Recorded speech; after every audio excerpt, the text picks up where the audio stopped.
We are live. We are direct with Rohanna Doylida, who is a speaker and coach helping women to step into their second career, step into that second win, step into that vision by guiding them with strategic reintervention and personal branding. Working with Rohanna will see you Hi develop there. from the inside out, helping you to really make that second life, that second pivot into a carnival, get you aligned, get you embodied, get you happy, get you into your true voice. Welcome. Thank you so much. Thank you, Jay. I've listened to a bunch of your podcasts, so I'm really excited to be here with you. Thank you for hopping on today. So tell me, like, who's a typical client that you work with? Like, how old are they? Are they in tech? Like, what? Yeah, typically, who do you work with? Yeah. I work with women who are anywhere from their sometimes late 30s, but 40s, 50s, 60s, even 70s. They have stopped doing what they've been doing, the career that didn't fulfill them. Sometimes they've stopped it because of necessity. They didn't have a choice. Sometimes they just finally realized that something was really not right and they want to make a change. But when you do that later in life, there are so many, the emotional side of it is what people don't really talk about. That energy that you need to have to bring. And that's why I created what I call the wisdom bridge. We are all unique. Every single one of us we are a combination of experiences, perspectives, and abilities. And by bringing that forward to where you're headed, that's what helps you stand in your power. That changes the energy that you walk into the room with. That's how you change the world. Amazing. How do you deal with people who have competing interests? Maybe the world tells them, hey, you should be in this corporate job, it's safe, like stay here.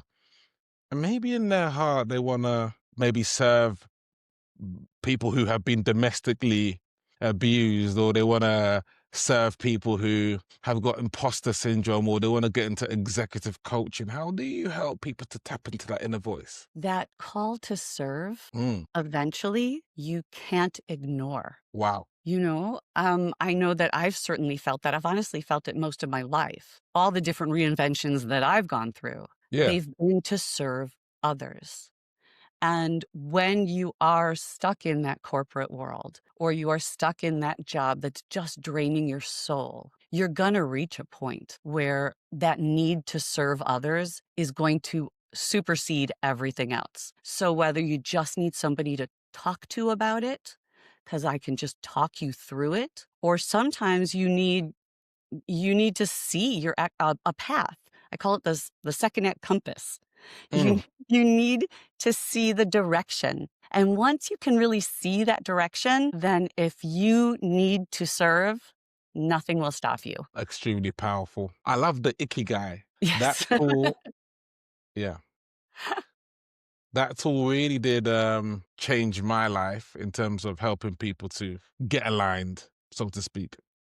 Yeah. So, in terms of what you use, could you maybe explain a little bit about the wisdom bridge that you use and things? Absolutely. Absolutely. There's a whole bunch of different tools that I go through with clients that I've created, but some of them are, recognizing what are transferable skills. Things that people don't give themselves credit for are actually important skills. And by taking these women are so capable, but when they're asked, what do you do? That's where they get stuck. So it becomes turning those skills into professional language. Mm-hmm. We do a lot of working on the language. We do a lot of deciding how you want to serve people.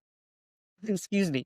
What in your past has brought you to this place and has set you up to be the exact right person to do this job, to serve others? It helps them define their offer as we do that. Okay. And what do you find is the main block stopping people from executing on their vision, on what's within? It's really so much about that imposter syndrome.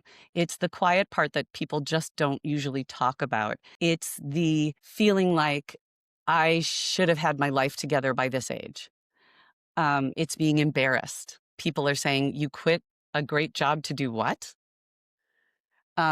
There's the I don't have all the experience the other people have, so why would anybody want to talk to me? All those different feelings. That's why we have to mine your past to find your power, because you have it. And then by bringing that energy into it, that's where it changes. So that's how we move through those feelings. And those feelings don't go away overnight. We do things like every morning set an intention. It doesn't have to be big, just something that you want to get done today. Something maybe you've been meaning to do. You're going to try again today to get it done. And then in the evening, write down something you did. It might not have been what you intended to do, but there's a success. And then once you stack those up and you can look back at it, suddenly you can realize how far you've come. It's all about creating that confidence inside. And then when that voice starts, getting to you, it's being able to stop it, go back to your credibility, go back to what you know, take a deep breath and move forward. That's what we do. Amazing. Thanks for sharing. Let me know in 2026, what's the big thing you want to do? Like, what is that big thing? Um, 2025 was all about reaching people through podcasts. Mm, And I did it. I have been on so many podcasts. I love doing these. I love these conversations.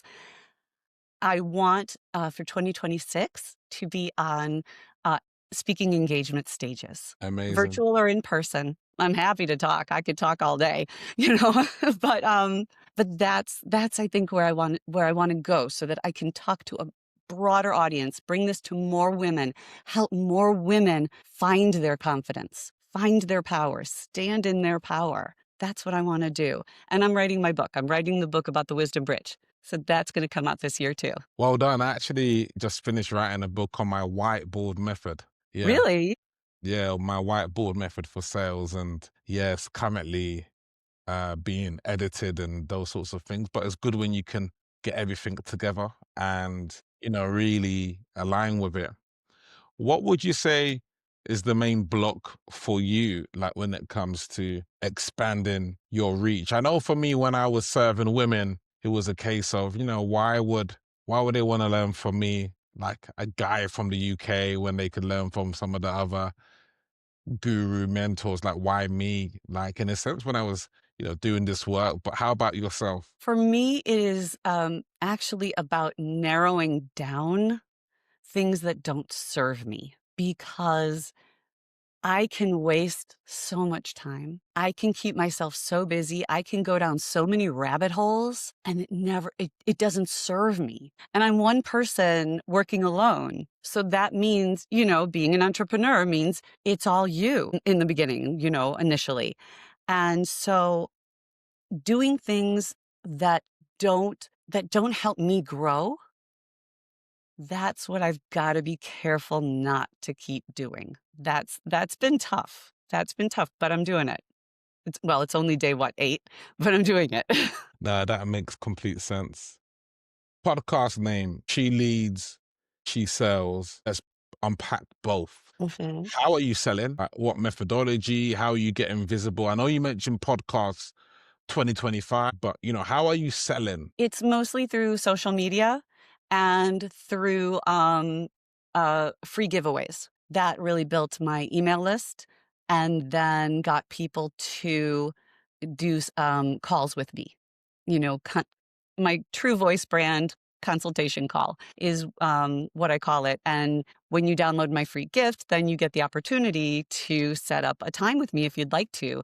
And that's really how I've been reaching the most people. And then they could go other places. I can send them, podcast links and things like that, so that they can actually hear me speak and get to know me, get to trust. It needs trust. Yeah, I think you mentioned the key element, trust. How are you getting trust in the sales process? Why are people spending money with you?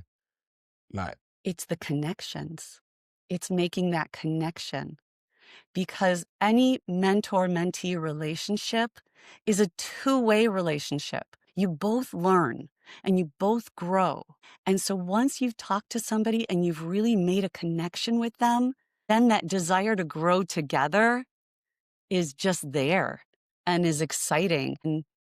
And off we go. Okay, that Like, makes sense. yeah. And also, we look at leadership, and in my eyes, leadership really starts with self leadership and being able to lead yourself. Because without that, it's very hard to expect others to do what we're not embodying ourselves. And leadership means emotional intelligence, not just AI or IQ, which I think is quite prevalent, but being able to tap into other people, empathy, self awareness. What does leadership mean to you, and how are you using it in your life? Leadership to me is exactly what you said. It's by creating, it's having the empathy and the desire to connect and the desire to serve. That's where that leadership comes from. And when you're a solo entrepreneur, you're your own boss. Be the boss you want to have. Be the kind boss who isn't yelling at you all the time.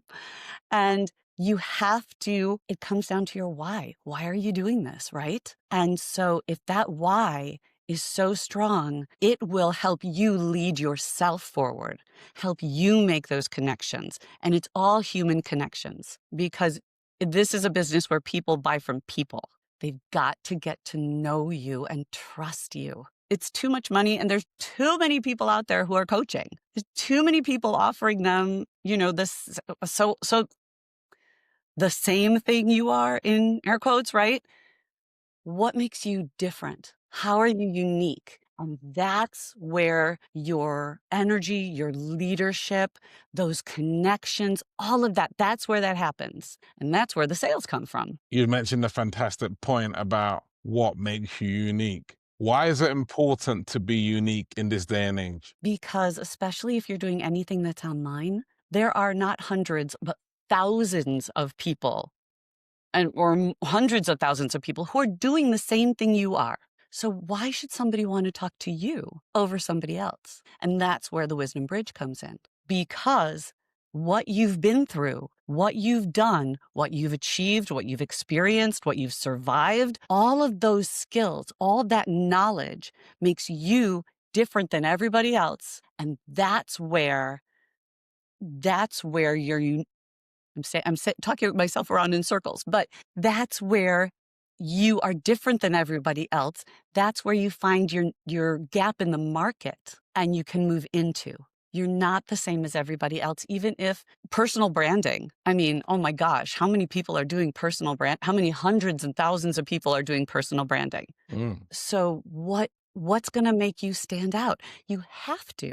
And really and truly, it's that connection. It's that feeling that people know you and trust you. And that makes you different. And also who it is you're speaking to, and mm. understanding them and what they need, the transformation they are looking for, and being able to speak directly to that. Because I don't help, I could help everybody, I suppose, but I don't. I'm talking to women who are like me. I have reinvented myself 4 times now. I understand it. I understand what it's like to go through. I understand what you have to learn. I understand what you have to conquer. So that's who I talk to. That was my gap in the market. Makes beautiful sense. I'm currently digging in to this book here, like its principles. 10x is easier than 2x. So by Really, setting that, I haven't seen it. yeah, it's a great book in terms of, if you set the big target, there's fewer routes to get there, in a sense. So it forces you to, as you mentioned, to weed out the things that are not serving. Mhm. What are you currently reading right now? And, what's any golden nuggets from it? I'm reading The Squiggly Career. Okay. Yeah. um, and it's really validating kind of what I believe, that it doesn't have to be a linear path, Cool. that people now don't even really expect it anymore. There's too many of us. one of the ways I sort of came to this space was just talking to an old high school friend that I hadn't seen in years and talking about trying to reinvent myself. And he was like, "Yeah, that's what we're all doing." And I was like, "Yes, we are. We are all doing that." Friends who were teachers are now exercise coaches. You know, somebody who is in nursing. I have a client who was in nursing for years. She's a real estate agent. That's what she wanted to do because she had the most horrible experience buying a house. So she wanted to change that for people. All of these, this is what we know. And so that squiggly career is is actually a good thing. It's proof that you can be resilient, proof that you can grow. It's not